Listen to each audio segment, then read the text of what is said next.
Good morning, folks. Tough to believe after two magnetic field related updates yesterday, we've got another one on deck today.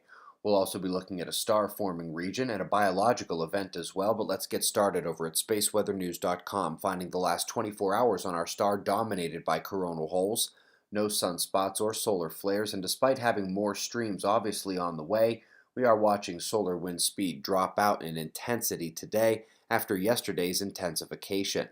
Global magnetosphere is calming back down, including some of the localized disruptions such as the storm condition over northern Europe.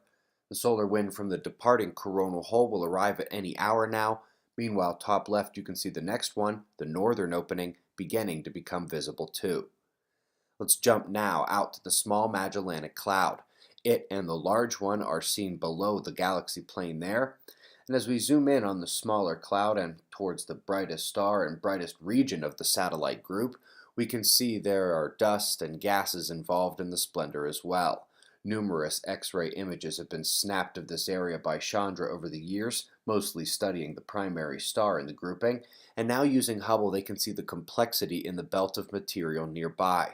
They say it is full of newly forming stars that have just not yet undergone that final phase. Up next, a tragic event in southwestern Australia. More than 140 whales beached, and despite the efforts of rescuers, it was a giant loss. It is notable that this region of the country is not far off from the South Magnetic Pole, the strongest magnetic fields on the planet. Now, for the top story, Todd sent this through yesterday, and although the print version isn't due out until May, the full paper is available online already in preprint. That long name at the bottom of the title, Matuyama Brunes, is the name given to the last full magnetic reversal documented by Rock, and they say here there was no less than a doubling of cosmic rays as indicated by the beryllium production.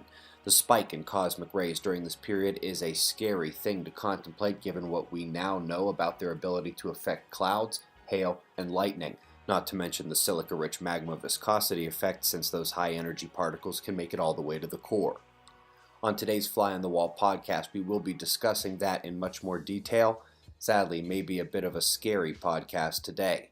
Chat room on the website before that as always. And folks, the paperback version of Kira and Lulu Visit the Sun is now available from BookBaby and Amazon. We greatly appreciate your support. It's how these news come out each day.